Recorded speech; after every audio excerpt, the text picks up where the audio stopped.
Vamos falar do ciclo diesel, que é o ciclo que modela os motores de ignição espontânea, onde não existe uma vela que dá início ao processo. O que acontece é, do processo 1 para 2, existe a compressão isentrópica, como é no ciclo Otto ideal, onde a gente tratou num vídeo anterior. Só que quando a gente chega aqui, a temperatura também aumentou. Essa temperatura é suficiente para fazer o combustível entrar em combustão. Então, nós usamos combustíveis que são específicos para entrar em combustão em autoignição, que se chama, né, em combustão espontânea. Tá? De 2 para 3, que é quando então ocorre esse processo de combustão, né, a combustão é isobárica. Né? Nesse processo isobárico, existe uma variação de volume que não acontecia no ciclo Otto. Né? E essa variação é expressa com a razão de corte, né? essa relação de volumes, né? O volume 3 pelo volume 2. Tá? Isso na prática significa que a combustão é mais lenta, né? Por isso que historicamente os motores diesel, né, os motores de ignição espontânea, eles tinham mais dificuldade de alcançar altas rotações, né? Porque eles não conseguem completar os ciclos com a mesma rapidez, né? A combustão é mais lenta porque eu não tenho essa vantagem da vela, né? Eu não tenho a ajuda da vela, tá? Mas fora isso, o ciclo é igual ao ciclo Otto, né? Então de 3 para 4 vai existir uma expansão isentrópica, e de 4 para 1 vai existir uma rejeição de calor isovolumétrica. Né? Aqui continua sendo isovolumétrico, né? Porque não tem combustão nenhuma, é simplesmente retirar o calor bem rapidamente. Tá? Num diagrama TS, né, é interessante observar que os processos 2, 3 e 4, 1, né, um é processo a pressão constante, o outro é a volume constante, eles têm inclinações diferentes. Né? O processo a pressão constante ele é menos inclinado. Isso pode ser mostrado, tá? Isso pode ser derivado teoricamente. Bom, o que tem de diferente em relação ao ciclo Otto é esse processo isobárico. Né? Então vale a pena a gente tentar ver o que está acontecendo ali. Né? Então, o processo 1 para 2, as relações de pressão e temperatura, vão ser as mesmas. Né? Aqui também existe uma razão de compressão, tá? Só para deixar claro.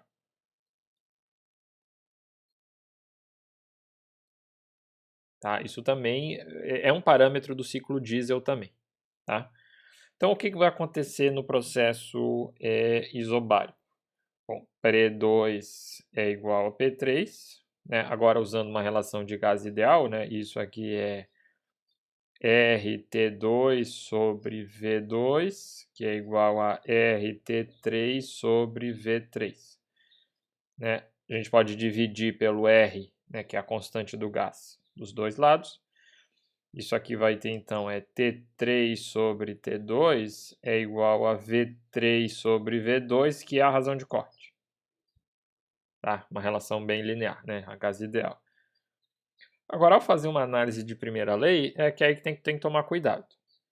No ciclo Otto, era sempre uma coisa binária. Quando tem calor, não tem trabalho. Quando tem trabalho, não tem calor. Aqui isso não vai acontecer. De 1 para 2, tem trabalho, mas não tem calor.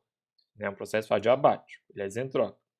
Agora, de 2 para 3, o volume está variando e ele não é adiabático. Então, vai ter calor e vai ter trabalho. Né? O que está acontecendo aqui é que existe um trabalho aqui.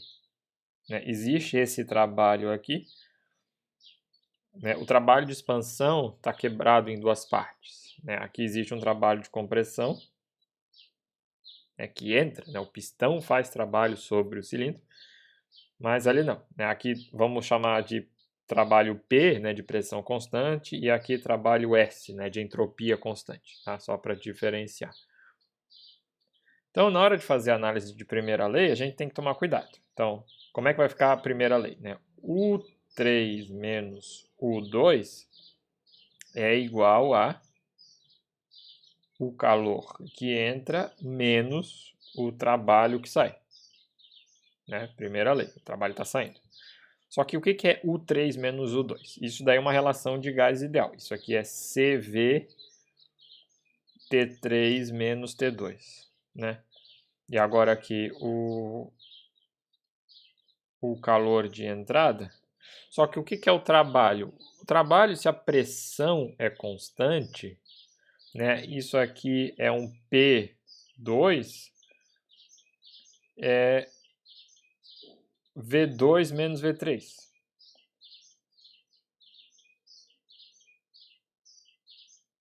Né? É esse trabalho que saiu. Aliás, aqui está ao contrário, né? Porque eu já assumi que o trabalho está saindo.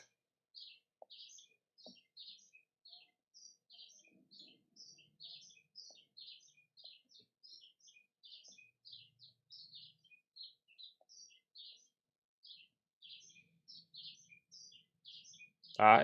O trabalho, né, é a integral de PDV. E aqui a gente está assumindo que o trabalho a pressão é constante. Né? Então é pressão vezes variação de volume.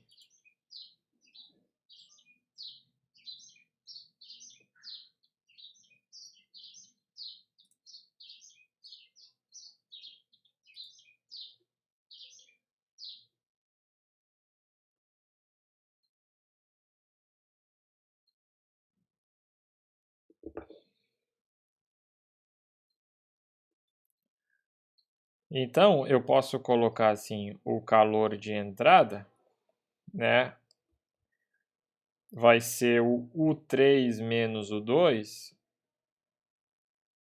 E aqui eu posso quebrar da seguinte forma, né? Isso aqui, como o P2 é igual a P3, eu posso colocar assim, né? Isso aqui é P3V3 menos o P2V2.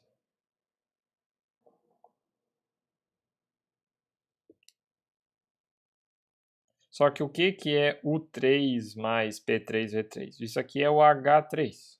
Né? E o que é U2 mais P2V2? É o H2. E daí qual que é a relação de entalpia para um gás ideal? É CpT3 menos T2. O que é meio óbvio, né? Porque é aquele processo de calor específico, né? Um processo a pressão constante. Eu estou entregando calor e deixando a pressão constante. Tá? Então tem que tomar cuidado de quando que é o... Cuidado com essa... de entrar no automático, né? Calor é CV, delta T. Não. Pensem um pouco, né? Delta U é CV, delta T. Delta H é CP, delta T. Tá? Então tem que tomar um pouco de cuidado com isso.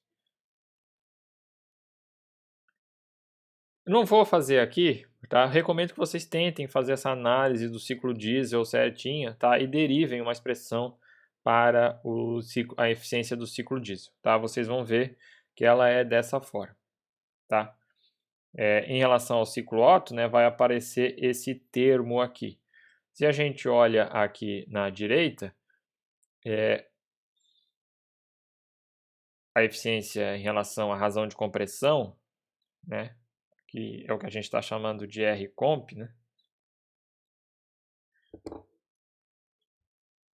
A razão de corte igual a 1 equivale ao ciclo Otto, né? Porque vem da definição do razão de corte. Né? No ciclo Otto, esse processo é isovolumétrico, né? Então essa razão seria 1. Né? Se colocar aqui, vai tender à eficiência do ciclo Otto. Tá? Tem que tomar cuidado que não dá para substituir a razão de corte igual a 1 aqui, né? Que vai ficar 0 sobre 0. Tá? Como é que a gente consegue fazer essa degeneração, né? Como é que a gente consegue fazer a razão de corte ser igual a 1 aqui? Tá? Pensem um pouco nisso. À medida que a razão de corte aumenta, a eficiência diminui. Tá? Então, à medida que o ciclo diesel se afasta mais do ciclo Otto, a eficiência diminui. Tá?